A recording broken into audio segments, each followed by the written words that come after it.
সম্মানিত উপস্থিতি, যে পঞ্চতন তথা আদি মুর্তজা খাতমে জান্নাত আসমানি কারিমাইন আলাইহিস সালাতু ওয়াস সালামের শান মান সম্পর্কে আল্লাহ তাআলা অন্তরে সিল মোহর দিয়েছেন।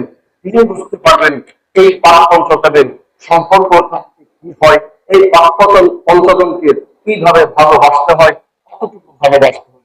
আমার খুব অবাক লাগে, আমরা যখন আলী মুর্তজা আলাইহিস সালাতু ওয়াস সালামের মাহফিলের জন্য তৈরি হয়, তখন কিছু কিছু মানুষ কেন জানি পাগল হয়ে যায়।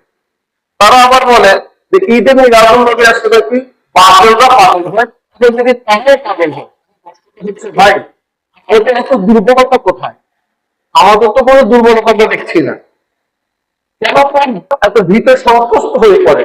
আবার কেউ কেউ চুপি শিয়া রাখে আমাদেরকে, বলে কি এখন তোরা শান গায়াবি, আর কিছুদিন পর অন্যান্য কথা বলবে। আচ্ছা, আপনারা কেমন কিছু করেছেন যা বলার মতো রেখে গেছে? কষ্ট তো জাগে, কারণ আপনাদের কথা থেকে কষ্টটা আসছে। যেমন আমিও চলে যাচ্ছি, মনে করি আমরা মাহফিল করে যাচ্ছি আলীর, আমরা দেখবেন এসে অপরাধ করেছে, ভুল করেছে, ওরা যাদের কথা বলছেন তারাও কি কোনো ভুলের মধ্যে ছিল? সে কথা থেকে আমাদের প্রকাশ করলে আমাদের একটু শিখে দেয়।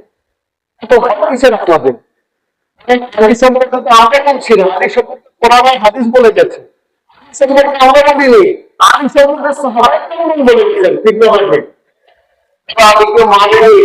আবার রসুল বর্ণনা করলেন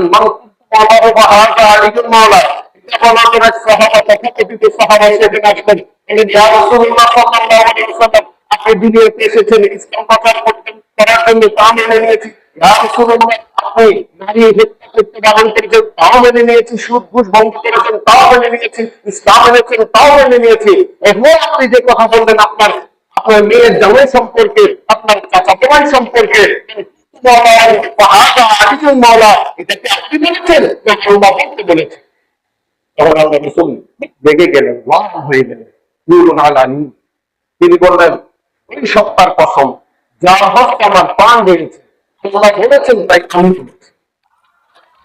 এই কথা বলার পরে তথাকথিত ব্যক্তি বের হচ্ছেন। তিনি নবীকে দেখেছেন, নবীর সাথে নামাজ পড়ছেন, ঈমান এনেছেন, তিনি নিজে স্বীকার করেছেন। তিনি যাওয়ার সময় বলছিলেন, আল্লাহ এই কথা শুনে আগে তুমি আমার একটা পাথর নিক্ষেপ করো যেন আমি মারা যাই। সে মোটের কাছে যাইতে পারেন, তখন একটা মাথায় আল্লাহ রাব্বুল ছোট পাথর নিক্ষেপ করলেন, সেটা তার পাছা থেকে বের হয়ে গেল, মারা গেল। এটা হচ্ছে দুশমনের আহারে চিহ্ন। এই দুশমনে আমি আল্লাহর জিকির করলে তাদের চুল শুরু হয়ে তাদের সত্য কথা বের হতেও পারে, হয়তো তাই আমরা কোনো সত্য কথা বলতে আসিনি, কোনো মিথ্যে বলতে আসিনি। আমরা একজনের জিকির করছি, যার জিকির করার জন্য আয়েশা সিদ্দিকা রাদিয়াল্লাহু তাআলা আনহা বলেছেন, ওনার থেকে হাদিসের মধ্যে এসেছেন যে একদিন বেশ কিছু সাহাবায়ে কেরাম তারা মজলিস থেকে যাচ্ছিলেন। উম্মাহাতুল মুমিনিন আয়েশা সিদ্দিকা রাদিয়াল্লাহু তাআলা আনহা প্রশ্ন করলেন, এই সাহাবায়ে কেরাম তোমরা কোথা থেকে আসছো? বললেন, আম্মা জান আমরা একটা মজলিস থেকে আসছি। বলে কি সেখানে কি আলের জিকির হচ্ছে? বলে কি না, আলের তো জিকির হয়নি। বললেন, যে মজলিসে আলের জিকির হয় না, সেই মজলিস আল্লাহর পবিত্র হয়। সম্মানিত হাজিরিন, আমরা এখন যে হাদিসগুলো বর্ণনা করছি ইনশাআল্লাহ আপনারা ফেসবুকে পাবেন। এগুলো জাল হাদিস, এগুলো ভুয়া হাদিস, এগুলো সনদ ঠিক নেই। তারা যেগুলো বলে সেগুলো সনদ ঠিক আছে, আরো কিন্তু হাদিস তাহলে আমরা বের জানবো ইনশাআল্লাহ।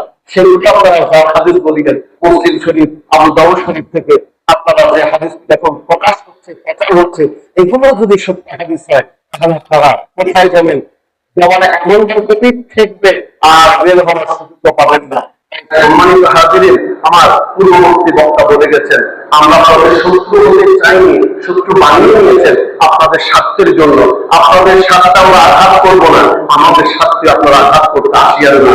মওলানা জিকিরে বলেছি, এটা রোধ করার ক্ষমতা বিশ্বের জন্য আর